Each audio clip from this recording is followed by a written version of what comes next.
ओम नमो भगवते वासुदेवाय। नमस्कार दोस्तों, स्वागत है आपका अपने चैनल हिंदू पर टीवी पर। दोस्तों, धार्मिक मान्यता के अनुसार सभी कार्यों में श्रेष्ठ एवं अक्षय फल प्रदान करने वाली ज्येष्ठ मास के शुक्ल पक्ष की निर्जला या भीमसेनी एकादशी बहुत महत्वपूर्ण मानी गई है। इस व्रत में पानी पीना वर्जित है, इसलिए इसे निर्जला एकादशी कहते हैं। आइए जानते हैं निर्जला एकादशी के व्रत कथा के बारे में। वीडियो को शुरू करने से पहले वीडियो को लाइक करें और चैनल को सब्सक्राइब करें। निर्जला एकादशी की व्रत कथा। युधिष्ठिर ने कहा, जनार्दन, जेठ मास के शुक्ल पक्ष में जो एकादशी पड़ती है, कृपया उसका वर्णन कीजिए।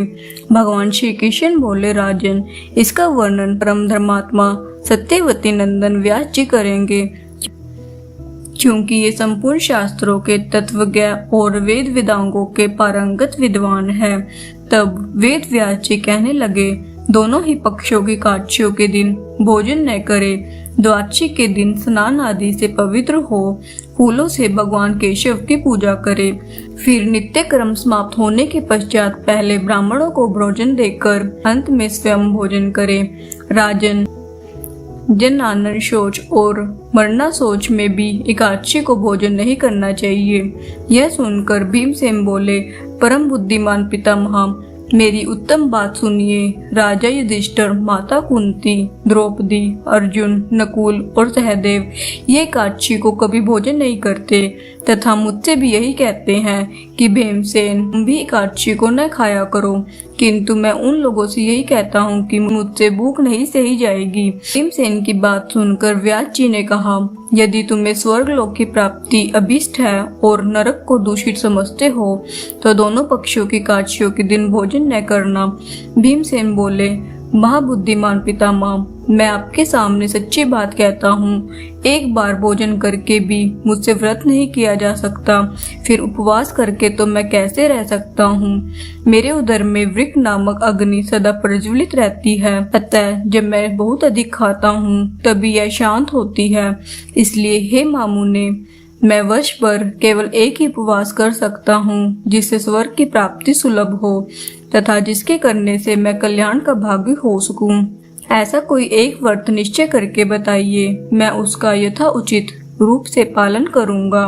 व्यास जी ने कहा, भीम, ज्येष्ठ मास में सूर्य वृष राशि पर हो या मिथुन राशि पर शुक्ल पक्ष में जो एकादशी हो, उसका यत्न पूर्वक निर्जल व्रत करो। केवल कुल्ला या आचमन करने के लिए मुख में जल डाल सकते हो, उसको छोड़कर किसी प्रकार का जल विद्वान पुरुष मुख में न डाले, अन्यथा व्रत भंग हो सकता है। एकादशी को सूर्योदय से लेकर दूसरे दिन के सूर्योदय तक मनुष्य जल का त्याग करे तो यह व्रत होता है। तदंतर द्वादशी को प्रभात काल में स्नान करके ब्राह्मणों को विधि पूर्वक जल और सुवर्ण का दान करे। इस प्रकार सब कार्य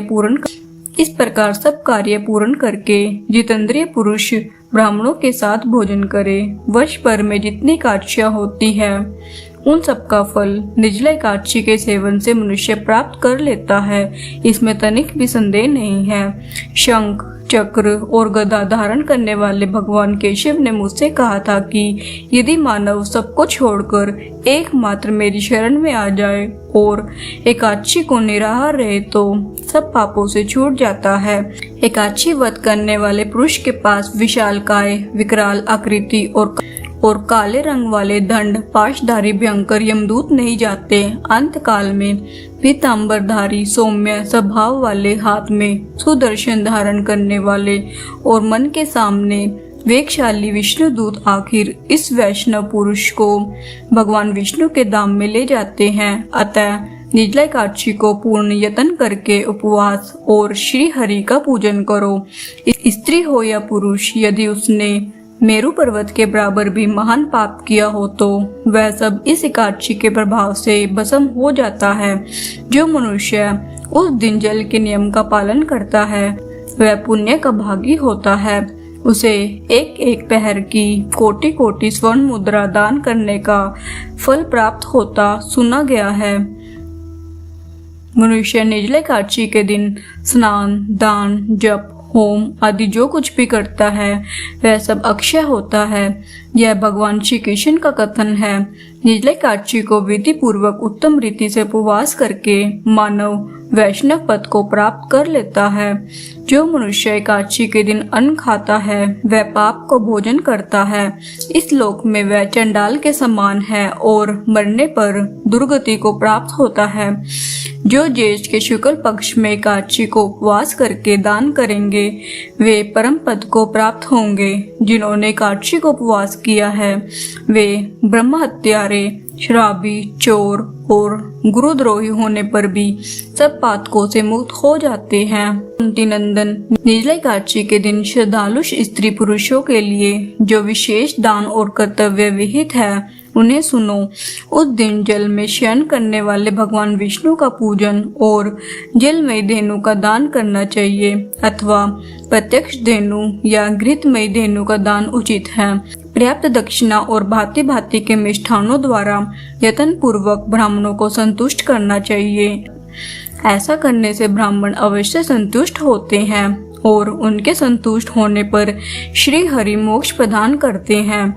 जिन्होंने श्रम दान और दान में प्रवृत्त हो श्री हरि की पूजा और रात्रि में जागरण करते हुए इस निर्जला एकादशी का व्रत किया है उन्होंने अपने साथ ही बीती हुई 100 पीढ़ियों को और आने वाली 100 पीढ़ियों को भगवान वासुदेव के परम धाम में पहुंचा दिया है। निर्जला एकादशी के दिन अन्न, वस्त्र, गो, जल, शैया, सुंदर आसन, कमंडलू तथा छाता दान करने चाहिए। जो श्रेष्ठ तथा सुपात्र ब्राह्मण को जूता दान करता है वह सोने के विमान में बैठकर स्वर्गलोक में प्रतिष्ठित होता है।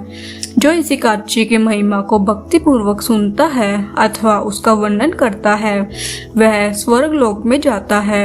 चतुर्दशी युक्त अमावस्या को सूर्य ग्रहण के समय श्राद्ध करके मनुष्य जिस फल को प्राप्त करता है वही फल इसके श्रवण से भी प्राप्त होता है। पहले दंत धावन करके यह नियम लेना चाहिए कि मैं भगवान केशव की प्रसन्नता के लिए एकादशी को निराहार रहकर आचमन के सिवा दूसरे जल का भी त्याग करूंगा। द्वादशी को देवेश्वर भगवान विष्णु का पूजन करना चाहिए। घन, धूप, पुष्प और सुंदर वस्त्र से विधि पूर्वक पूजन करके जल के घड़े का दान संकल्प करते हुए निम्नलिखित मंत्र का उच्चारण करें। देव देव ऋषि के संसारण वितारक उद्कुंभ प्रदाने न्यायमाम परमाम गतिम, अर्थात संसार सागर से तारने वाले हे देव देव ऋषिकेश, इस जल के घड़े का दान करने से आप मुझे परम गति की प्राप्ति कराइए। भीमसेन ज्येष्ठ मास में शुक्ल पक्ष की जो शुभ एकादशी होती है उसका निर्जल व्रत करना चाहिए। उस दिन श्रेष्ठ ब्राह्मणों को शक्कर के साथ जल के घड़े का दान करना चाहिए। ऐसे करने से मनुष्य भगवान विष्णु के समीप पहुंचकर आनंद का अनुभव करता है। तत्पश्चात द्वादशी को ब्राह्मण भोजन कराने के बाद स्वयं भोजन करे। जो इस प्रकार पूर्ण रूप से पाप नाशनी एकादशी का व्रत करता है पापों से मुक्त हो आनंद में पद को प्राप्त होता है। यह सुनकर भीमसेन ने भी इस शुभ एकादशी का व्रत करना आरंभ कर दिया। तब से यह लोक में पांडव एकादशी के नाम से भी विख्यात हुई। जय बोलो विष्णु भगवान की जय।